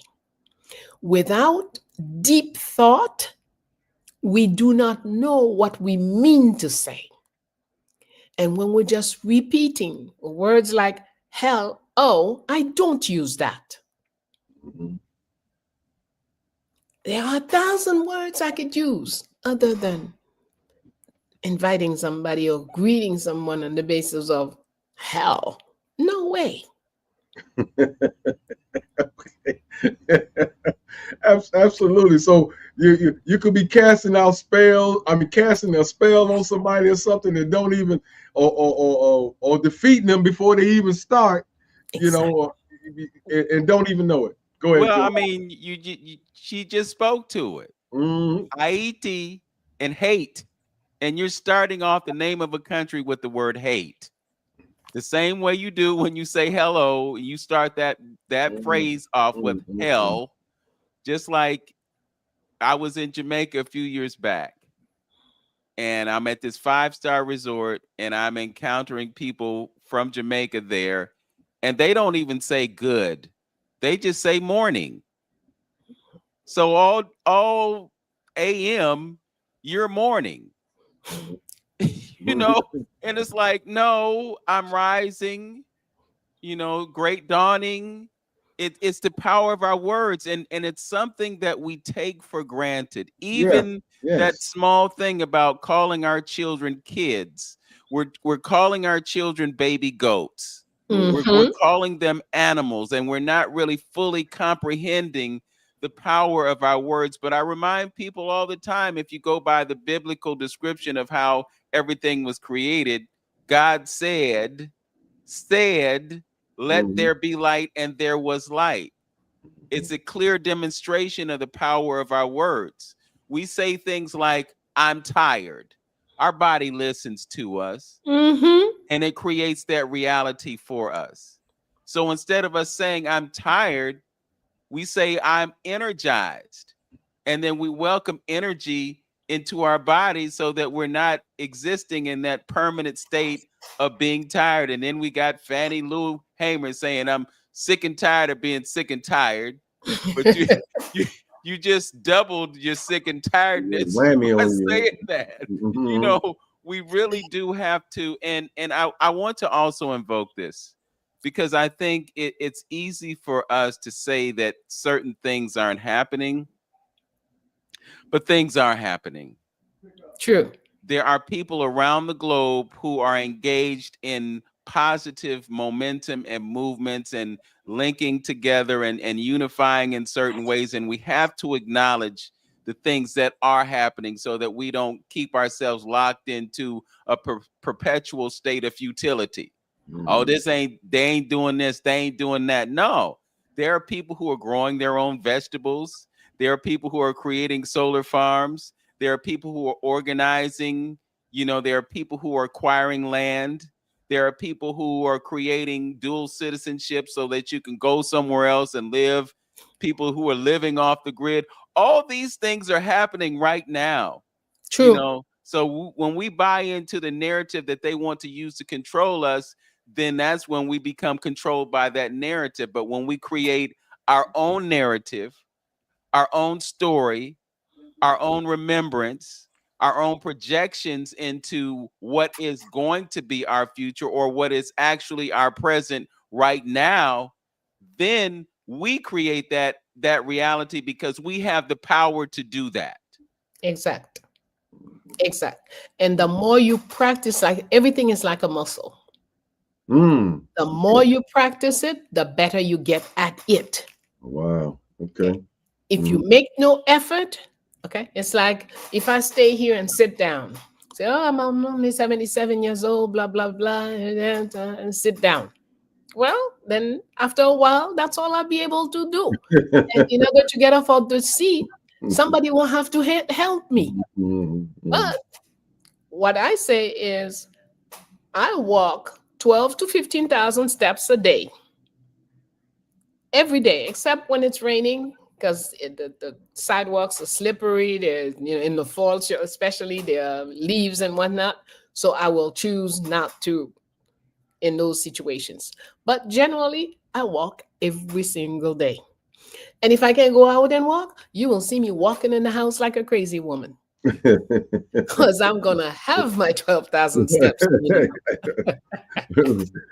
Hey, sister, I'm looking at your resume and looking at the things that you've done, and lately I've been re-energized more so on the youth, and understanding that the youth is our future, and you took a great interest in the youth and that knowledge of the youth. To tell me why. Well, the only reason I'm here is to prepare the next 7 generations. Okay. Otherwise, I should just go out with my shovel, dig my hole, and bring myself into it. Okay. Okay. Mm. If today at 77, my life is what am I going to get for Baina, then please go dig your hole, woman, and leave people alone. Okay. Mhm. So life is a continuum, and each one of us have our responsibility at different times, wherever you are on this continuum. Okay. Um, Again, the Bambara people, I learned from them that the average person prior to slavery and colonization and all that, the average person's lifespan is 126 years. And it is divided into 6 segments of 21 years. Okay. So from 0 to 21, you must learn to listen. We don't want to hear your opinion. You don't have one yet. You haven't lived enough to have one, to own one. So listen and shut up. 21 to 42, you can question. 42 to 63, you start to give back what you've learned. Mm. But really, a master teacher, somebody who's going to train others, starts at 63. It's between 63 and 84. So I started teaching at 21, so I was definitely disqualified. Mhm. I can I can easily see, you know, between what I'm doing today and Okay. what I used to do at 21, Mhm. making people be ashamed. Oh, you don't know this? Please. Okay. Mhm. So 84. Mhm. So 84 to whatever the next 21 is, I think it's Yeah. 95, What did the 105. the 63 to 84? Uh-huh. What was It's the what's that teaching. area? That's when That's the teaching. your Okay. primary role Mhm. is to transmit. Okay. Okay. Okay. So Mhm. 84 to 101 is experimentation. You can contest and object to anything the society says, because that's the time you're supposed to bring, you test everything and bring something that wasn't there yet. Mm. And Okay. after this, you owe nothing to nobody. If you want to walk around naked, that's your business. You shouldn't worry about what you're going to eat, because that's their problem, what you put in your mouth, where you sleep, blah, blah, blah, blah, blah, So they have a whole structure. Okay. So after 100, was it 101? What? Uh-huh. No, 105. 105, Mhm. you are total freedom. Okay. You can stop anybody. You can call the king and tell him, come in here and listen. Let me tell Mhm. you, blah, blah, blah. See, you have that authority. Okay. So Mhm. looking at this, I know that the whole purpose is that when you go, then whatever you started is continuing. Mhm. So if you do not train the next generation, how is it going to continue? Mhm. For sure. Okay. Absolutely. Mhm. When we have rulers like the guy in Cameroon who's 90, I think he's 99 or something like that, being around for 50 some odd years, men don't really even know his good name, but he knows one thing: he's not leaving as president. He has to stay president. And the only real plan he has is after he goes, either his son or his wife, somebody in his family, but they're not prepared for that. They have no education, they have no training in justice, health, I'm sorry, freedom, justice, health, prosperity, generalized prosperity, power. You, as president, have no power right now. You only there because France is propping you up. So what are you going to leave for the next generation? Nothing about justice, nothing about freedom, nothing about justice and health, nothing about generalized prosperity, and certainly no power. And these are the five things that a head of state should be leaving for the next generation.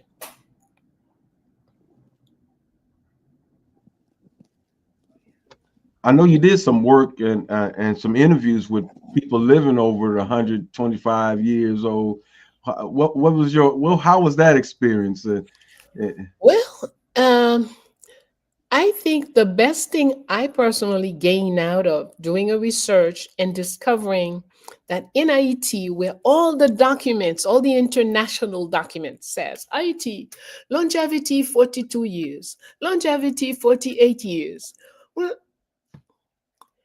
and then when I did the research, I found that we have a higher proportion of centenarians in the world. in One of Haiti? the highest in Haiti, yes. Wow. Mhm. Not only do we have all these people who are 100, between 100 and 132, but when I mean 126, 130, I don't mean in a wheelchair. Nobody has a wheelchair. If you are a farmer, you're a 126-year-old farmer. You've been doing Farmer. it all your life, and you don't know words like um, pension. You don't know like retired. You don't know these things. You just know that you're going to work until you die. Well, actually, we don't die. In our language, we say when you cross over. Mhm. Okay. So you're going to work until you cross over. Many of them, they have their coffin prepared. If they live in a very small house, you walk into the house and the coffin is hanging on the ceiling there. And in that coffin, the dress they want to wear, the shoes, everything, they're not leaving no trouble for nobody. They know one day they're going to cross over. Here's how they want to cross over. So when I look at that, what I learned, number one, this business of being afraid of death is nonsense. So that cued me of, oh, I can't do this, they might kill me. I can't do that, they might kill me. No. When your time to go is, you will go, period. So death is not a problem. I have known 3 hurricanes. I have lived through the 2010 earthquake. And in that earthquake, I got 5 broken ribs and some other bones and whatnot, broken Oh. and whatnot. Mm. I have been arrested 3 or 4 times by the government, and nothing takes away my smile. I came on this earth to do what I got with a mission, and I'm Hmm. working at it until I cross over. Period. Okay. So Purpose. Huh? now, not only did I discover those Haitians at home, but then when I checked centenarians, people that are more than 100 years in Canada, the centenarians in Canada are people who came from Haiti and Mm. moved to Canada. What's that? Hmm. Check out the centenarians in the United States. A large number of them, Haitians who move here. In fact, I discovered in the 2005, 2006, we had Mrs. Omeville. She was 125. And because of the foundation, we put it on our website. Family who thought she was dead, she was living alone. Family who thought she was dead, but who were living abroad, discovered that their great grandma was still alive. So they contacted us and we made arrangement and made a passport for her. She traveled to Chicago Wow. at 127. Wow. First time going on a plane, first time, no problem. Mm. Now, a few months after she got there, somebody knocked at the door of their apartment, an official from the US government with a flag, a passport, and a visa. She not visa, a flag, a US passport. She is made a US citizen without asking her any questions about it. Oh, so they want to take credit for that? She's 127, and I discovered Okay. that the US does that for people 115 and plus. You in their country, they just make you a citizen, and that's it. Mm. You Oh, are. wow. I like to embellish what you're saying about longevity, because those persons who were living on those farms and just basically living until they transition, it's a matter of their lifestyle. They are connected with nature because they're putting their hands and their feet on the soil every day. And I would venture to say that they're probably not eating a whole lot of stuff that comes in packages and then Oh corrupted no, they by don't. the Yeah. processing, So it's really a consequence of how they choose to live. I think about the Okinawans, who also have one of the highest life expectancies on the planet.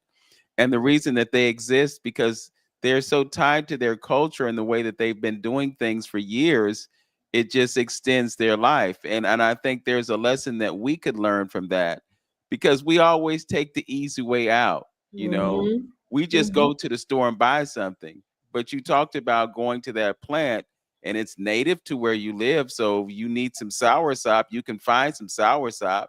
You go, you ask permission, you get permission granted, and you utilize that particular herb. But what we'll do is we'll go to a doctor, and then as soon as we go to the doctor goes on a witch hunt. They want to do all these diagnostics to find out if there's anything going on in your body that they can treat. And They're then gonna they find start something. They start you on this regimen of treatment and pharmaceutical things, and it has nothing to do with the herbs that you've been acquainted with for, for generations. You just completely forget all about that, and then you rely on somebody's pill to keep you alive until your life expectancy suddenly comes to an end because of the way you've decided to address whatever is going on in your body. So the point is that our connection to our culture, our connection to our lifestyle, our connection to nature is what enables us to extend our lives. And it's actually this consumerism that we live in this country that is the cause of death. And it's in perfect alignment with a depopulation agenda because they want to get rid of people for whatever reason. I don't know. I mean, the earth is such that it could sustain 10 billion people if there were that many people on the planet, if the resources were used wisely. But we don't think about that. We just think about and go along with the plans that they have to take us out, and we're living through that. Someone mentioned earlier about all the departures. You mentioned the departures that took place during Hurricane Katrina. And then you talked about the earthquake that happened, and then we can't even go into the rabbit hole of the Clinton Foundation. I mean, we probably should, but you look at these foundations, and many times the reason that the foundation exists is to curry favor with the people who start those foundations because they've done so much evil. And this is the way that they buy respect. This is the way they buy, complicity of going along with That's what right. they do. But clearly that whole foundational piece was established to perpetuate the exploitation of that country. And I'm so glad that you cleared up that point about Ayiti as opposed to Haiti, because now I'm making the adjustment, and I will make every effort to not ever use that word again unless it's absolutely necessary. Thank you for that.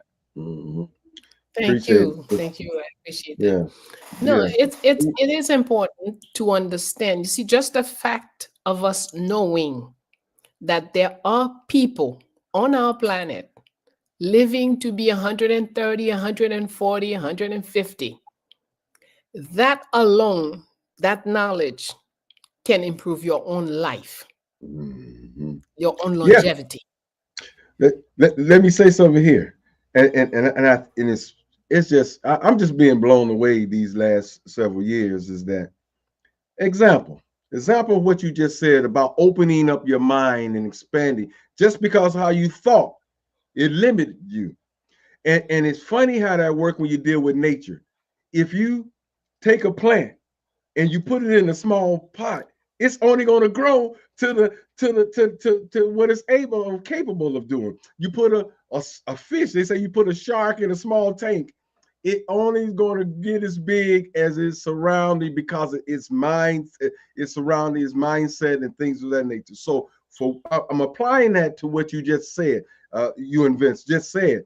By now, understanding, and something that I wrote saying that, I talked about the Russian Georgians. That's one of the first cultures that are, by living in Russia, they live in 120 something, and they looking at 70, 80, they looking at that as being young. So now if we have the mindset of understanding, knowing that I can live to be 130, now that just changed everything in your system, in your body, in your consciousness, the cells in your body. You just changed. You didn't limit yourself. You opened yourself up to a whole nother vast way of thinking, and it's all about how you think, what you think, and things of that nature. That was I put that together, and that's profound right there. It really is, and you can apply that to every other thing as well, about being limited and your limitations on things. Just like you said, you had it in your mind. I'm surviving this earthquake. I'm surviving this being in prison. I'm surviving, these particular things, and you're not taking me out. Or that one person on the airplane said, I'm gonna survive this crash. It's all about our mental. Sister, we're not gonna hold you all day, but I want to, give the people the opportunity to get in contact with you, or to at least get your books and things of that nature, and to follow you in what you're doing. I know you just had a book signing not too long ago, so tell us a little bit about it. Yeah, we had a book signing, a very successful book signing in Boston, Mm-hmm. Massachusetts, organized by Asian Association or Woman Association in Boston, and they did a great job organizing it. And so it was. We were very grateful Mm-hmm. for them for what they did. Mm-hmm. Um, so yes, we would appreciate the books we wrote. The first, there are four books available. Uh, three of them, I wrote them. So I'm not very good at asking people for money. So my policy is write a book for the Fondation, and every sales goes to the Fondation. Of Okay. course, I don't have enough sales to really maintain the Fondation, but we hope that will come. But that's our mind. But if you're moved and you want to help the Fondation, we would be very, very happy, very grateful. Especially right now, we're entering the phase where we are. We do this drive every year for January 1st, which is IT's Independence Day. And that day is connected to our independence soup, which was Ah, created okay. by our empress. And Mm-hmm. that soup, what people don't understand is that her idea was, she's a healer, the empress. So she created something that, knowing that coming out of slavery, not everybody could have a meal a day. Mm-hmm. So she created a food, a meal that will, if you have any lackings, nutritional lackings, Mm-hmm. that meal will take care of it. There we go. I found it. And our pumpkin, not Bumpus. the yellow thing, the orange thing you have here, by the way, Okay. because there are many types of pumpkins. The IT's pumpkin has 127 nutritional elements in it, four of which are um, what they call enzymes. And one of these enzymes work like a glue. So that means when you prepare the soup properly, all the nutritions that the soup bring into your body is sealed by that enzyme. So it's not going to go away as soon as you go to the bathroom. It will linger in your body for, well, in 1994, I had somebody tested them. He Mm-hmm. said they could linger as long as 28 days. So even if you had nothing else to eat between January 1st and January 28th, your body would not be totally deprived because of that soup.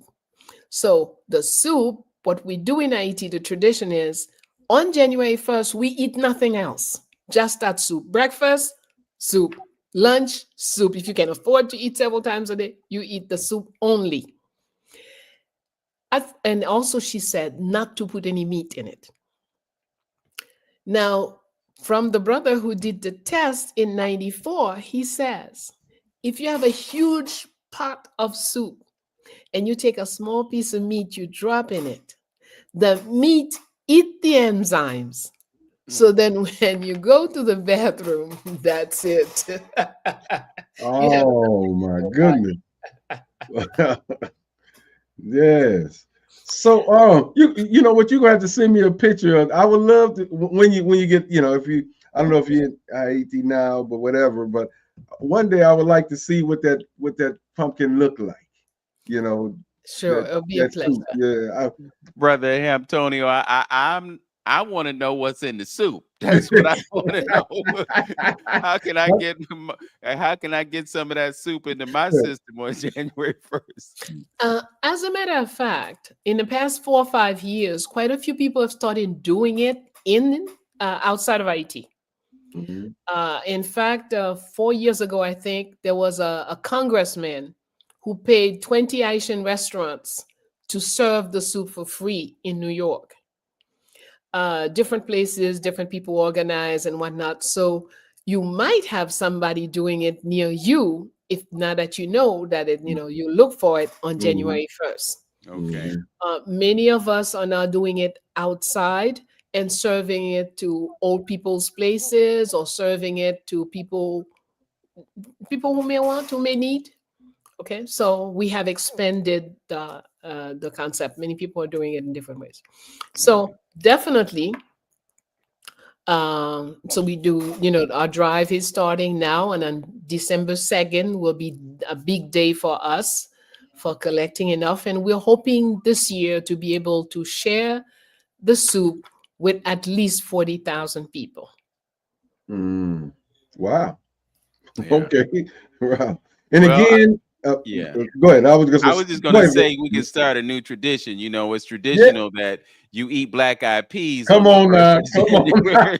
You know, but Come on now. I would like to volunteer to be one of the 40,000. So whatever Yeah. it takes to make that Yeah. happen, I'm all for it. All right, we're going to look into that. Yes, And absolutely. so January 1st is Independence Day. It's only the soup. January 2nd is Ancestors Day. On that day, you only your money can stop you. You put everything on your table: fowl, meat, beef, chicken, blah, blah, anything you could put, because it's Ancestors Day. So whatever they like, when they come to your place, they could find their favorite whatever. I see. So, all different kinds of desserts, all different kinds of salads, everything is, on January 2nd. But January 1st is about getting your health together. So Mm-hmm. it's soup, soup, soup. See, and that's again, see, you're just validating, and it's again, look at that, look at that, where we at. You got a special time, and people look at that as crazy because I know a little bit about Yoruba and different spiritualities, and dealing with your altar and giving up things to your ancestors and things.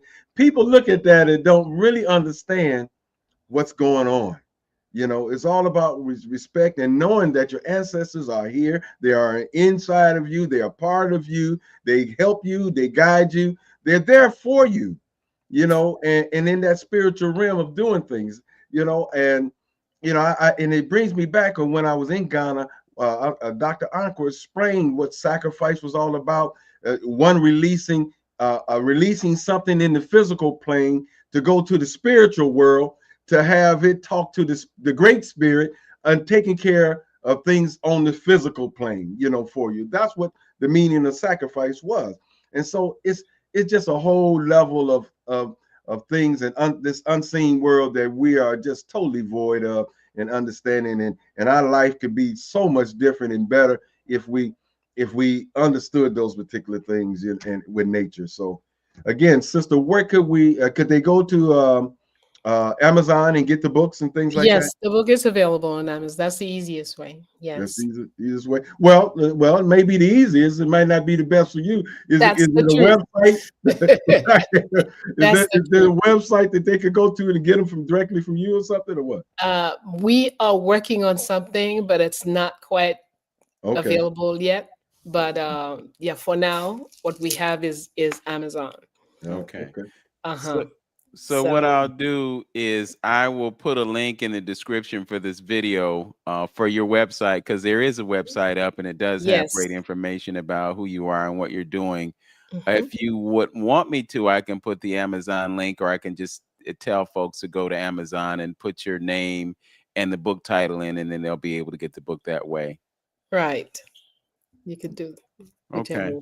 Hmm. All right. Well, we're happy to do that for you and Thank you. encourage folks to get this knowledge. You know, they always say if you want to hide something from us, put it in a book. But, Mm, now that we Very know true. that some of us do have literary skills and we can read books and we can be the beneficiaries of the knowledge that comes from the wisdom of folks like mm. Professor Bello. So, with that, would like to thank you for joining us today. Any final parting words of wisdom that you'd like to share with us before we say au revoir?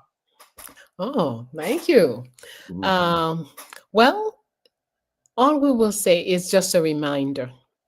Remind yourself to always think before you decide. Don't rush through life. They make you run. They make you always be, "Ah, I'm late. I gotta run. I gotta run." When you're running like this, you're not thinking and you're not taking the best decisions for yourself. Mhm. So please, please, please take a stop, take a deep breath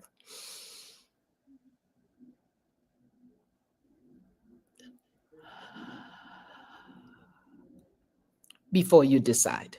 Mhm. And I will leave you with a song because that's the song that helps you to remember. Mhm. Ibolele, ibolele o, ibolele o, mayamagamun pajwe o. Ibolele, ibolele o, ibolele o, mayamagamun pajwe o. Ibolele is the law or principle of the memory of humanity. There is nothing that happened on our earth that Ibolele does not know, that Ibolele does not remember.